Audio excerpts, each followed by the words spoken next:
Tucker had a heated argument recently with Charles Chamberlain of Democracy for America, challenging him about the morality of abortion when a fetus is capable of surviving outside the womb.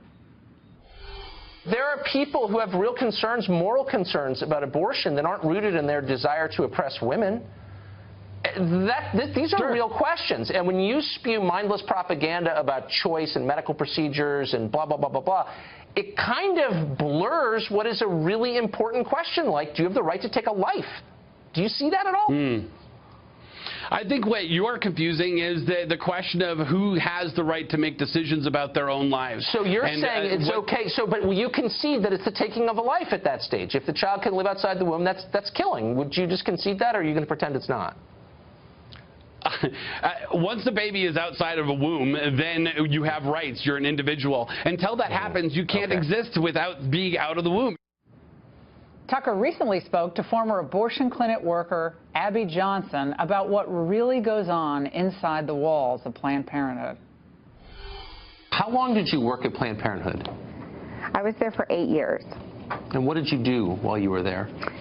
I was the clinic manager, so I took care of just the day-to-day operations, hiring and firing personnel, making sure that our budgets were maintained, including our abortion quota that we had to maintain every month. So that was pretty much my job. By that you mean you had to perform a certain number of abortions in that clinic every month? That's right. So every abortion facility within Planned Parenthood has a monthly abortion quota that they must meet. Why? That's how they make their money. About 50% of their income is just cash from abortion services. And so in order to keep their clinics open, they have to sell so many abortions. But what about all the mammograms and life-saving work they do? Yeah, you know, funny about mammograms, there's not a Planned Parenthood in the country that provides mammogram services. They don't provide prenatal care. They don't do a lot of the things that they say that they do. So basically it's an abortion clinic. Pretty much, yeah. They provide a few things, STD testing and birth control, but they provide birth control because, according to their own numbers, 54% of women who have abortions were using birth control at the time that they got pregnant. So they know that that's just a way to get these young girls, especially, I mean, I'm 37 years old. I couldn't remember to take a pill at the same time every day. So, you know, get these young girls in there, put them on a pill with or a method with a high human error rate, and eventually they're going to end up pregnant, and that's another way to sell them an abortion. So they also sell fetal tissue, baby parts, and you saw that happen. What are the economics of that? Yeah, at the affiliate where I worked, we sold the whole body for about $200 per fetus. That went to a company called Amphioxus. And, you know, the Houston facility, the largest, I worked for that affiliate. It's the largest abortion facility in the Western Hemisphere, second largest to China. And we had capacity to perform about 75 abortions every day, 6 days a week. So if you look at even half of those women, you know, having tissue that is suitable to be donated or sold, then, you know, you're looking at over $2 million a year just at that one clinic. But I thought that Planned Parenthood or any facility like Planned Parenthood is not allowed to sell human parts.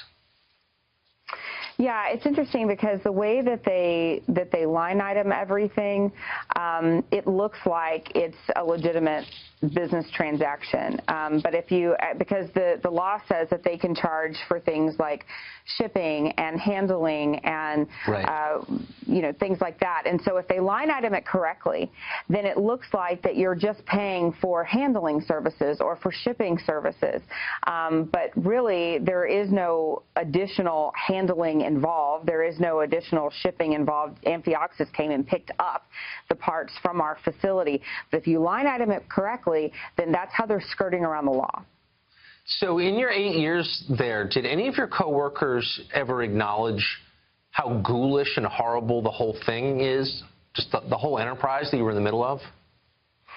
Yeah, I mean, I think, though, what happens is, and this happened to me as well, I mean, when you're working inside of an industry like that, you become very dark, and you stop seeing just the heinous acts that you're participating in, and it becomes a joke. And I remember my supervisor, you know, joking about the babies that we aborted, and things, you know, like the security code on our alarm was 2229 because that spelled out baby, and they thought that was just hilarious. The freezer in the lab where we pieced together baby parts, and we would, after we reassembled them, we would put them in this freezer. Everybody jokingly called that the nursery. So you begin to have this very dark humor, and even though, I mean, you have to at some point recognize what we're doing is really heinous and really gruesome, you sort of build up this callous. Looking back, how do you feel about it all that you worked there?